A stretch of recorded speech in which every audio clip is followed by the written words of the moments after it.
Macy's POV. Macy! Kakatapos lang ng klase ko nang bigla akong lapitan ni Fantasia. Yes, wala na ang ma'am na kataga dahil talagang ini-insist niya sa akin na dapat ko na daw tanggalin ang katagang iyon dahil ako naman daw ang girlfriend ng kuya niya. Oh, hi! Bakit? Nakangiting sagot ko sa kanya. Sabay tayo. Tinampot ko muna ang kagamitan ko sa pag-aaral bago ko siya hinarap. Sumama ka sa akin. May ipapakita ko sa'yo. Nakangiti niyang bigkas. Ano naman yon? Teka lang, bakit ang aga mo yata ngayon? Wala ka bang pasok sa school? Nagtataka kong tanong sa kanya. Sabado ngayon, wala akong pasok kapag Sabado. Nakangiti niyang sagot. Wala sa sariling napatango ako at sumabay na ako sa kanyang paghakbang papasok ng bahay. Ano nga palang ipapakita mo sa akin? Importante ba yan? Nagtataka kong tanong sa kanya. Oo, damit mo. Hindi ba't 18th birthday mo na bukas? Nakangiti niyang sagot sa akin. Napatigil naman ako sa paghakbang at tulalang napatitig sa kanya. Paano mo nalaman? Nagtataka kong tanong. Totoo naman kasi talaga. Sobrang bilis ng paglipas ng mga araw at buwan. Sa sobrang pagiging abala ko sa bagong routine ng buhay ko, muntik ko nang nakaligtaan na bukas na palang 18th birthday ko. Ano ka ba? Maano ba at mag-best friend tayo kung hindi ko alam? Natatawa niyang bigkas at nagpatiuna na siyang naglakad patungo sa aking kwarto. Siya na din ang nagbukas ng pintuan habang tahimik lang akong nakasunod sa kanya at nang makapasok na kami sa loob, hindi ko mapigilan ang magulat nang tumambad sa paningin ko ang isang kulay pink na gown. Hala, para kanino yan, Fantasia? Gulat kong sambit. Para sa'yo, yan ang susutin mo bukas sa 18th birthday party mo. Hindi ba't ang ganda? Alam mo, mismong si kuyang pumili ng design na yan. Nakangiti niyang sambit. Hindi naman ako makapaniwalang napatitig sa kanya. Bukas? May party bukas? Hindi ako makapaniwalang bigkas. Siyempre, ang 18th birthday ay mahalaga para sa ating lahat. Isang beses lang dumaan sa buhay natin ang edad na yan. Kaya dapat lang na i-celebrate natin. Nakangiti niyang bigkas. Talaga? Magsa-celebrate ako bukas ng 18th birthday ko? Hindi ba ito isang panaginip lang? Naiiyak kong sambit. Hindi ano ka ba? Naku, mukhang iiyak ka pa yata eh. Natatawa niyang sambit. Siyempre naman, sino bang hindi maiiyak gayong sa tanang buhay ko? Hindi ko naranasan na mag-celebrate ng birthday. Bigkas ko sa kasabay ng pagpatak ng luha mula sa aking mga mata. Ganun ba? Eh di bumawi ka bukas. Celebrate natin ang bongga ang birthday mo. Nakangiting sagot niya naman sa akin. Nilapitan nito ang gown at sinipat ng tingin. Wala sa sariling napasunod naman ako sa kanya. Ang ganda talaga na gown mo, Macy. Sa 18th birthday ko gusto ko ganito din. Pero gusto ko kulay red. Nakangiti niyang bigkas pero hindi ko na binigyang pansin pa. Wala sa sariling hinawakan ko ang naturang gown at pigil ko ang sarili ko na mapahagulhol ng iyak. Sa totoo lang, kahit naman siguro walang gown ayos lang sa akin. Ang mas importante ay may nakaalala sa kaarawan ko. Malaking bagay na yun para sa akin. Kahit nga walang party ayos na. Basta may bumati lang sa akin sa araw ng kaarawan ko, sobrang saya ko na. Siguro, bonus na lang sa akin ang gown at party-party na to. Marami pa kaming napag-usapan ni Fantasia bago niya ako iniwan dito sa aking silid. Naiwan naman akong hindi halos maalis-alis ang pagkakatitig sa aking gown na isusuot ko bukas. Kinabukasan, maaga pa lang abala na ang lahat sa paghahanda sa birthday party ko. Halo-halong emosyon naman ang nararamdaman ko. Parang gusto kong maiyak sa tuwa. Basta, hindi ko alam, pero isa lang ang gusto kong gawin ngayon. Gusto kong magpasalamat sa mga taong nasa likod ng lahat ng mga ito. Sa mga taong hindi ko man sila kadugo, pero lubos nila akong pinagkatiwalaan at handang gawing mapabuti lang ang kinabukasan ko. Dahil mamayang hapon pa naman ang birthday party ko, nagpasya na muna akong lumabas ng silid ko. Mukhang tulog pa yata si Lucio sa sarili niyang kwarto. Sa bagay, linggo naman ngayon at kapag mga ganitong araw, tanghali na talaga siya kung gumigising. Nagpasya akong maglakad-lakad na muna sa garden. Gusto ko sanang tumulong sa preparasyon ng birthday party ko mamaya, pero ayaw naman nilang pumayag. Kailangan ko daw magpahinga. Palapit pa lang ako sa garden nang mapansin ko ang presensya ni Madam Tiffany. Hindi ko mapigilan ang mapangiti at mabilis na naglakad palapit sa kanya. Gusto ko din siyang makausap. Gusto kong magpasalamat sa kanya sa maluwag na pagtanggap nila sa akin sa pamamahay nila. Good morning, madam. Nahihiya ko pang ang bati dito. Kahit na aware na sila sa relasyon namin ng anak niyang si Lucio, hindi pa rin maitatanggi na naiilang pa rin ako sa tuwing nakakaharap ko siya. Good morning, Macy. Happy birthday. Ang aga mo naman nagising. Kunot noon niyang tanong sa akin. Thank you po sa pagbati. Ganito na po talagang oras ng gising ko, madam. Nakangiti kong sagot. Kaagad naman siyang napatango. Ganun ba? Teka, may kailangan ka ba? Seryoso niyang tanong sa akin. Ano po kasi, gusto ko lang po sanang magpasalamat sa inyo. Salamat po sa lahat-lahat. Mahina kong sambit. Well, deserve mo naman ang bigyan ng maayos na selebrasyon, lalo na at 18th birthday mo ito. Nakangiti niyang sagot sa akin. Naku, okay lang po sa akin kahit na wala na pong selebrasyon. Ang pagbati niyo po sa espesyal na araw ng aking buhay ay sapat na po sa akin, madam. Nahihiya akong sagot sa kanya. Hindi naman kami papayag na walang party na magaganap. Tsaka, ito din ang gusto ng nobyo mong si Lucio. Nakangiti niyang sagot. Oo nga po eh, mahirap po kasi siyang pigilan. Kapag gusto niya po talaga. Nahihiya akong sagot. Yes, may ugaling mahirap din intindihin ng anak kong yon. Kaya sana bago kayong dalawa pumasok sa mas seryoso pang relasyon, pwede bang kilalanin niyo muna ang isa't isa ng maigi? Nakangiti niyang sagot sa akin. Wala sa sariling kaagad akong napaangat ng tingin at seryosong tumitig kay madam. Ang balak ni Lucio ay alukin ka ng kasal right after ng birthday celebration mo, Macy. Nakikita ko kung gaano niyo kamahal ang isa't isa. Kaya lang pwede ba akong humiling sa'yo? Sa pagkakataon na ito, seryoso na ang mukha niya. Mukhang importante yata ang kailangan ni Madam Tiffany, kaya wala sa sariling napatango ako. Kinakabahan man sa naging takbo ng usapan naming dalawa ngayon ni Madam Tiffany, wala sa sariling napatango na lang ako. Ayaw kong isipin na ayaw niya sa akin. Ayaw kong isipin na hindi niya ako gusto para sa anak niyang si Lucio. Dahil mula umpisa, wala akong narinig na pagtutol mula sa kanila. Lalo na noong mga araw na inamin sa kanila ni Lucio ang relasyon namin. Sinuportahan pa nga nila ako eh. Lalo na itong si Madam Tiffany. Gumawa siya ng paraan para maipagpatuloy ko ang aking pag-aaral. At tatanawin ko iyong malaking utang na loob habang buhay. Aware kami sa kagustuhan ni Lucio na pagpo-propose niya ng kasal sa'yo right after ng birthday celebration mo. At ayaw naming lumabas iyon na unfair sa panig mo, Macy. You're so young. Napakabata mo pa para sa usaping pag-aasawa. Kaya naman ngayon pa lang, bibigyan na kita ng time para mag-isip. Seryoso niyang bigkas. Hindi ako nakaimik. Pakiramdam ko, bigla akong nagising sa katotohanan na kailangan ko nga palang magdesisyon para sa sarili ko. Hindi porket mahal ko si Lucio, pagbibigyan ko na siya sa lahat-lahat.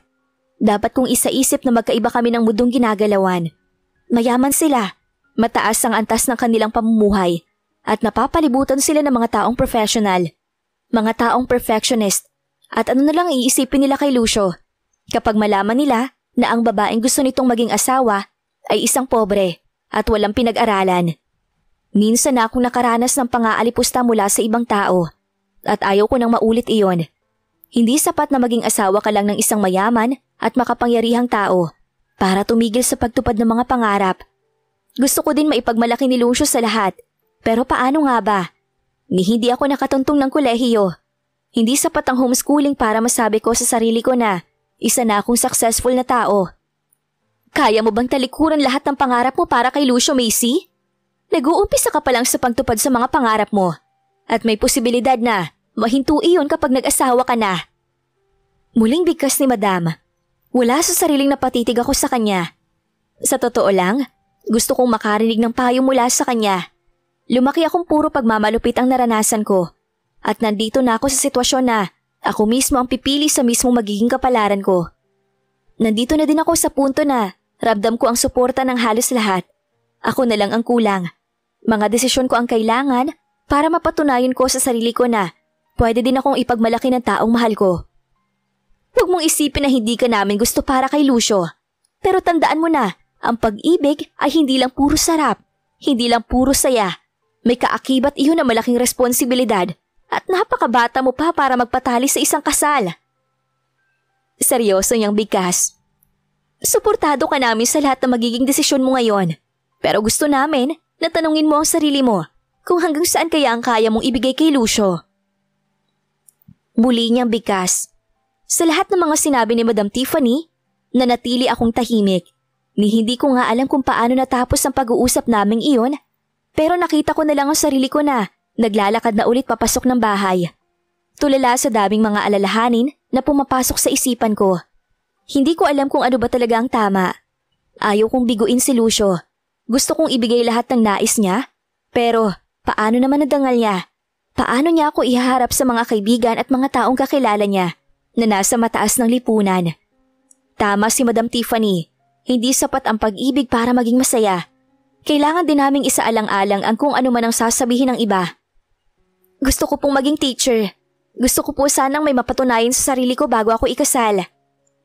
Macy! Mahal! Macy! Para akong robot na napahinto sa paghakbang nang marinig ko ang boses na tumatawag sa pangalan ko. Wala sa sariling napalingon ako at kaagad na tumambad sa paningin ko ang mukha ni Lucio. Mukhang kakagising niya lang. Hi, happy birthday my Macy. Nakangiti niyang sambit. Mabilis naglakad palapit sa akin at hindi na ako nagulat pa nang bigyan niya ako ng magaan na halik sa labi.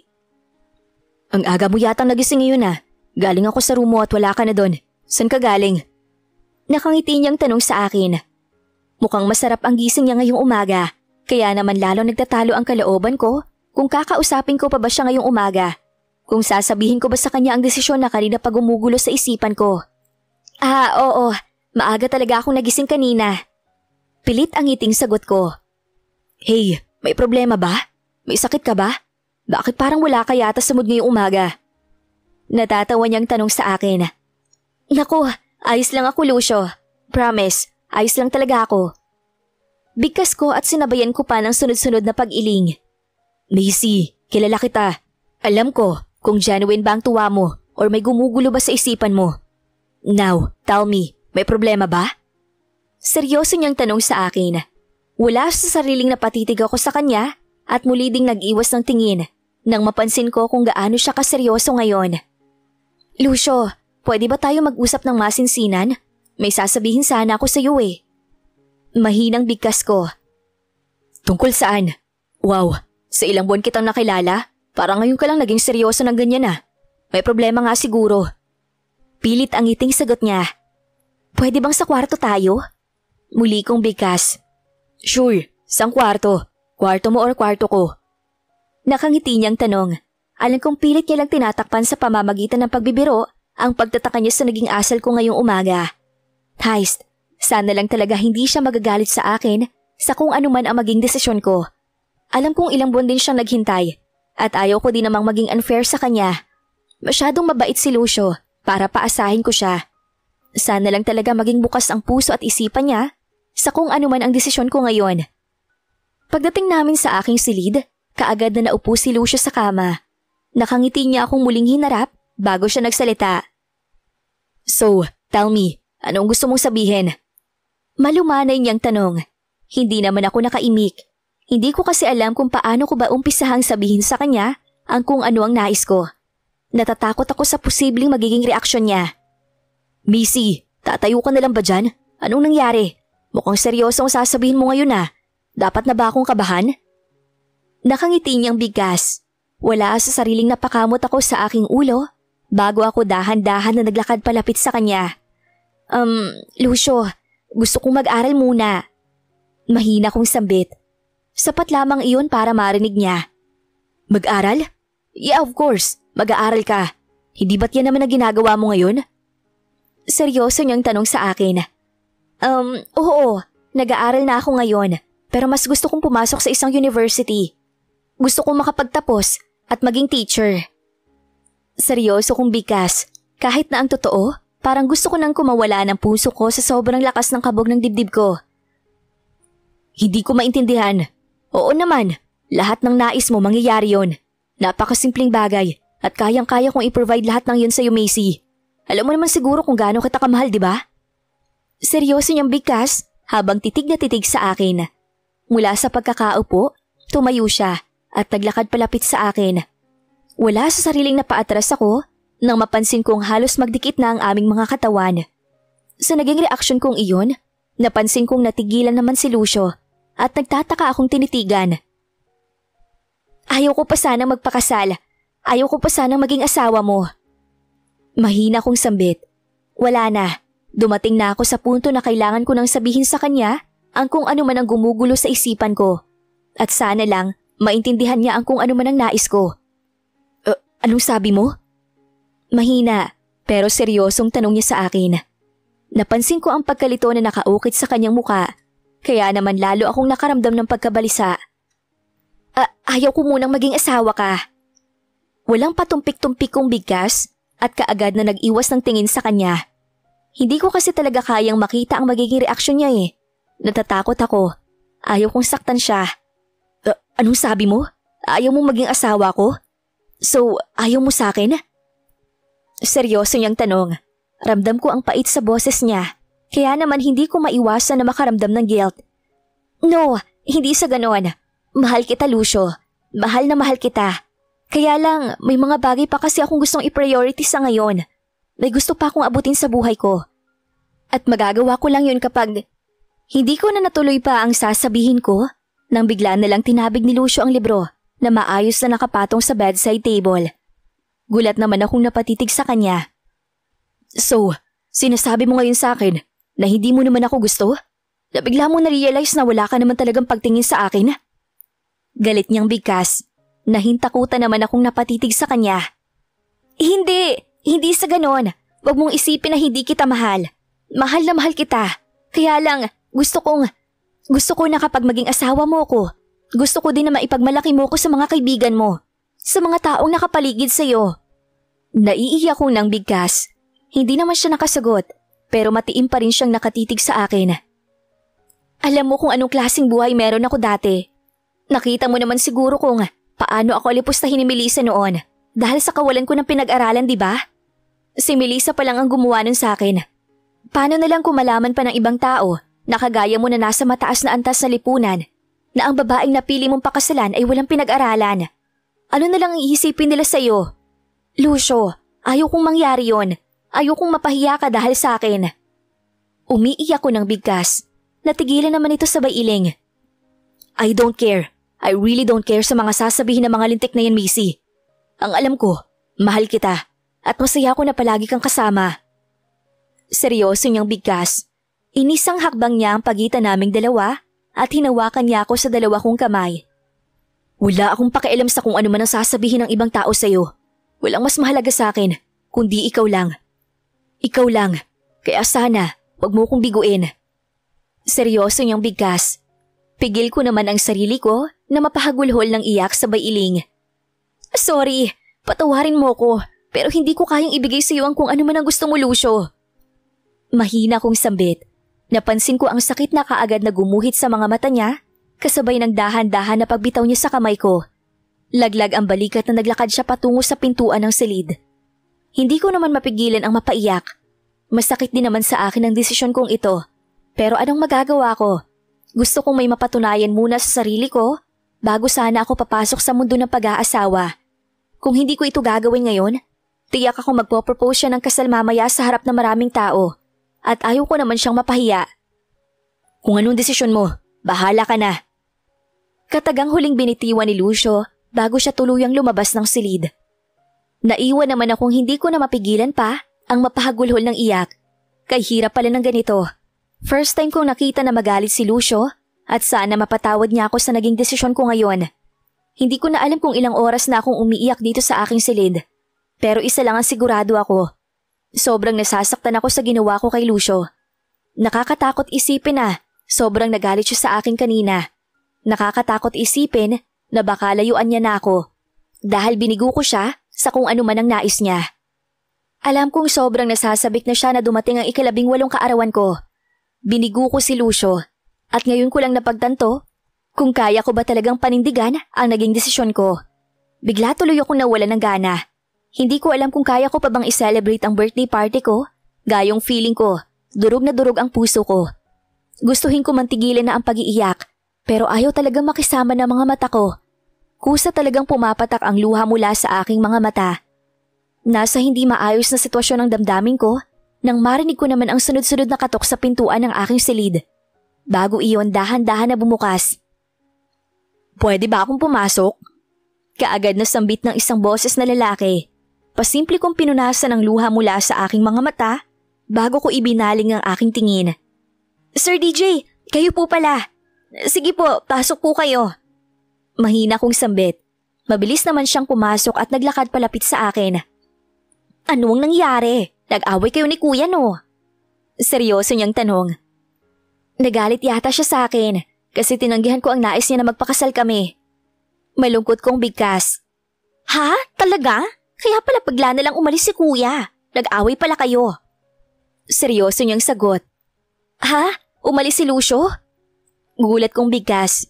"Oo, hindi nga nagpaalam kina mami at basta lang umalis. Ano ba kasi ang ginawa mo? Bakit nagkaganon?" Seryoso niyang tanong. Hindi ko din alam eh. Basta sinabi ko lang naman sa kanya na hindi pa ako ready na maging asawa niya. Tapos bigla na lang siyang nag-walk out. Umiiyak kong bigkas. Isang malalim na buntong hininga ang narinig ko mula kay Sir DJ bago siya muling nagsalita. "Baka naman misunderstanding lang ang lahat. Hayaan mo na, huwag ka nang umiyak. Isipin mo na may party ka pa mamaya, kaya dapat magpahinga ka." Seryoso niyang bigkas. Wala sa sariling napasulyap ako sa aking gown sabay iling. "Pwede kayang wag na lang ituloy ang birthday celebration ko? Parang hindi pa talaga ako ready na makihirap sa ibang tao eh." Seryoso kong sagot sa kanya. "Nako, hindi ako makakapagdesisyon yan kundi si mami lang. Well, kung ayaw mo talagang pwede mong kausapin si mami na cancel na lang ang birthday party mo. Total naman maaga pa naman." Nakangiti niyang bigkas. "Talaga? Salamat DJ. Siguro nga kakausapin ko na lang ang mami mo tungkol dito." Bigkas ko at muli kong pinunasan ang luha sa aking pisngi. Sinigurado ko na kalmado na ako bago ako lumabas ng aking silid para puntahan si Ma'am Tiffany at makiusap na wag nang ituloy ang birthday celebration ko. Nakakahiya man na tumanggi sa naturang party dahil alam ko nag-effort talaga sila. Pero hindi ko naman din kasi talaga kaya na makipag-party. Gayong ramdam ng puso ko ang sobrang lungkot. Ngayon ko lang lubos na naisip na mas mahalaga pala talaga sa akin si Lucio, higit na kanino pa man. Siguro, aabangan ko na lang mamaya ang pag-uwi niya. Kung kinakailangan na hihingi ako ng sorry na paulit-ulit sa kanya, gagawin ko. Basta maging maayos lang ulit ang relasyon namin. "Are you sure na ito ang gusto mo?" Seryosong tanong sa akin ni Madam Tiffany nang puntahan ko siya dito sa kanyang silid para makiusap na wag nang ituloy ang birthday celebration ko. "Opo, sorry po madam pero hindi pa po kasi ako ready na makihalubilo sa ibang tao. Sorry po talaga." Mahina kong sambit. "Actually, ang gagawing party mamaya ay pa-surprise sana namin sa'yo. Pero since ikaw na din ang nagsabi na ayaw mo, may magagawa pa ba kami?" "Okay, kung ano ang nais mo, yun ang susundin namin. Dahil sa'yo naman ang araw na to eh." Nakangiti niyang sagot sa akin. "Salamat po ma'am, maraming salamat po." Nahihiya akong sambit at mabilis na nagpaalam na sa kanya. "Don't worry, magiging maayos din ang lahat. Nagtatampo lang siguro si Lucio sa naging desisyon mo. Pero sa bandang huli, maiintindihan ka din niya." Bigkas nito, isang tipid ng ngiti ang naging sagot ko bago ako tuluyang nagpaalam at bumalik ng aking silid. Sana nga magdilang anghel si ma'am. Sana nga bumalik na si Lucio dahil gusto ko pa siyang makausap. Siguro, kulang lang talaga ako sa paliwanag kaya siya nagalit sa akin ng sobra kanina. Kailangan ko lang siguro ipaintindi sa kanya ang kung ano ba talaga ang nais ko. Na hindi porke tinanggihan ko ang kasal na alok niya sa akin, hindi ko na siya mahal. Buong maghapon akong nagkulong sa aking silid. Ramdam ko pa rin ang sakit ng kalooban ko, pero umaasa ako na magiging maayos din ang lahat. Alam ko din naman na hindi ako matitiis ni Lucio eh. Alam kong mahal niya ako, at maiintindihan niya din ang kung ano man ang nais ko.